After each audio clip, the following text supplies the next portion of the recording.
उत्तर प्रदेश के संभल में 24 नवंबर को जो हिंसा हुई थी, वहां के पीड़ितों से मिलने लोकसभा में नेता प्रतिपक्ष कांग्रेस के नेता राहुल गांधी मिलने जा रहे थे और उन्हें दिल्ली और उत्तर प्रदेश के बॉर्डर पर यानी गाजीपुर बॉर्डर पर उन्हें रोक लिया गया है।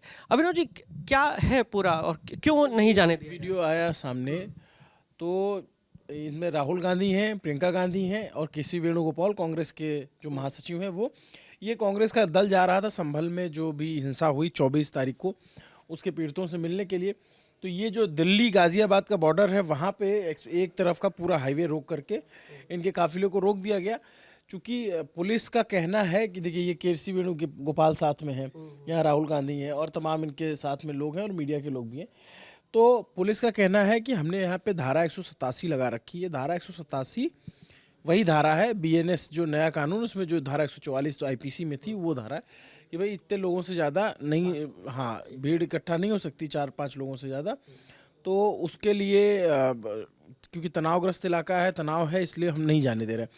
तो फिलहाल जब से ये घटना हुई है संभल में, कांग्रेस के तमाम लोकल लीडर ने भी जाने की कोशिश की, कांग्रेस के जो अध्यक्ष हैं उत्तर प्रदेश के वो भी जाने की कोशिश कर रहे थे। समाजवादी पार्टी का भी जो मंडल जाने वाला था वो भी, उसको भी नहीं जाने दिया गया।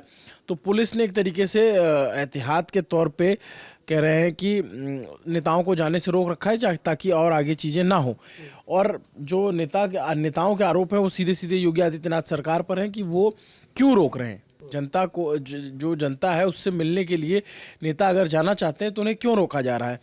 तो ये इसको लेकर के टसल चल रहा है और इस टसल को लेकर के ये तस्वीरें सामने आ रही हैं। तो बात ये है कि राहुल गांधी इससे पहले भी अगर आपको याद हो हाथरस में तब भी जा रहे थे, तब भी उन्हें रोका गया था और खूब तस्वीरें वायरल हुई थी। तब प्रियंका गांधी को रोका गया था, खूब वायरल हुई थी। और हाथरस में तो पूरा घेरा ही बना दिया गया था, मीडिया को कवरेज नहीं करने दिया जा रहा था, मीडिया को भी रोका जा रहा था। तो इसकी बड़ी आलोचना हुई थी सरकार की, योगी सरकार की, किस तरीके से क्यों कर रहे हैं। और बाद में जब मीडिया को जाने दिया गया तो फिर चीज़ें थोड़ा सामान्य हो गई। तो उस समय भी काफ़ी तस्वीरें, ये प्रियंका गांधी साथ में है, तो उस समय भी काफ़ी तस्वीरें वायरल, सवाल उठाए गए थे कि भाई इस तरीके से क्यों रोका जा रहा है।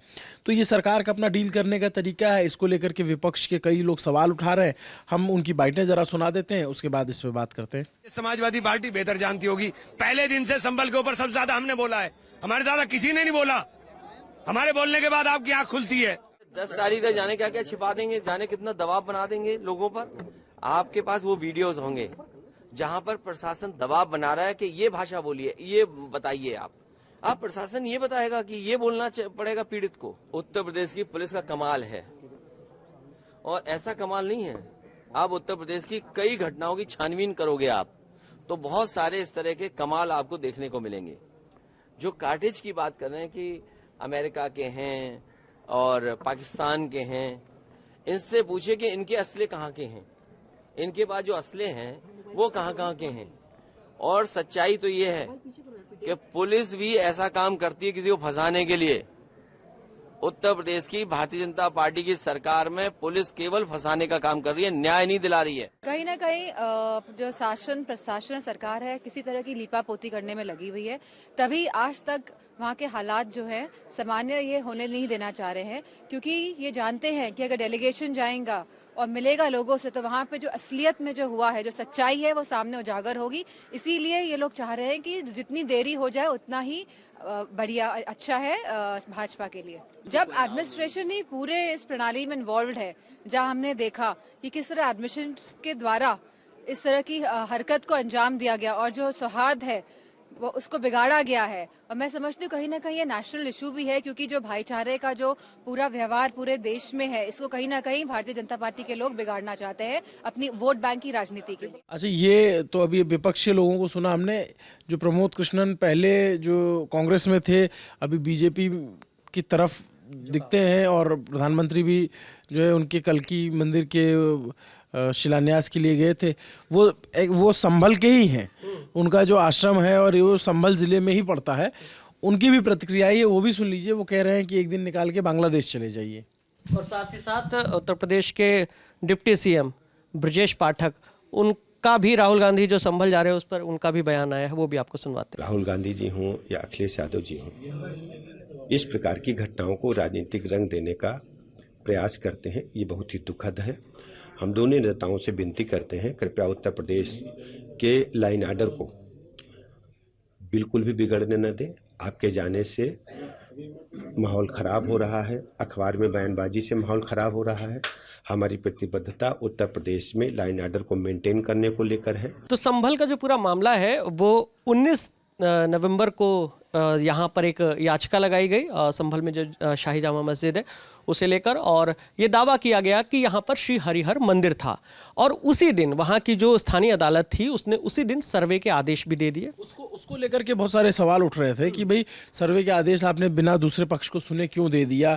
और फिर जो आरएसएस प्रमुख मोहन भागवत हैं उनका पुराना बयान सुनाया जाने लगा कि क्या आप हर मंदिर के नीचे हर मस्जिद के नीचे मंदिर खोजना बंद करिए, नहीं खोजना चाहिए, क्योंकि और जो प्लेसेस ऑफ वर्शिप एक्ट है उसकी भी बातें होती हैं। खैर वो अब तो घटना हो ही गई, उसके बाद जो राजनीति हो रही है वो भी हमें दिख रही है। लेकिन यहाँ पे सवाल ये है कि वो घटना हुई क्यों थी, वो होना नहीं चाहिए था एक्चुअल में। 24 नवंबर, बिल्कुल 24 नवंबर को जो हुआ वो पुलिस का एक बड़ा फेलियर था, क्योंकि आपको इंटेलिजेंस नहीं था या फिर आपके साथ जो है आपको वो पता नहीं था कितनी फोर्स की ज़रूरत है, वो फोर्स नहीं मोबिलाइज की गई। और दूसरी चीज़ ये कि आप देखेंगे उस इलाके में अफवाह कैसे फैली कि मस्जिद में खुदाई हो रही, उस अफवाह की वजह से जो है पूरी हिंसा, पूरा घटनाक्रम हुआ था। राहुल गांधी यहाँ तकरीबन 40-45 मिनट तक खड़े रहे। अभी इसका जो ताज़ा अपडेट है कि अभी तक वहीं पे है, इनका काफिला है, यहाँ से निकला नहीं जब तक हम ये वीडियो रिकॉर्ड कर रहे हैं। आगे क्या तस्वीर होगी उस पर भी हमारी नज़र बनी रहेगी। ठीक है, तो राहुल गांधी ने अभी संविधान की कॉपी वहीं पर लहराई इस गाड़ी पे खड़े होके, और राहुल गांधी का कहना है कि अगर मुरादाबाद के कमिश्नर जो हैं आंजनेय सिंह, अगर वो चाहे तो मैं अकेला चला जाता हूं उनके साथ, बस मुझे जाने दे और वहां के लोगों से मिलने दे। इस पूरे मामले पर हमारी नज़र बनी हुई है, आगे जो भी अपडेट आएगा हम आप तक यूँ पहुँचाते रहेंगे। इस बातचीत में मेरे साथी अभिनव थे, मेरा नाम विकास वर्मा है। देखते रहिए दी ललन टॉप। शुक्रिया।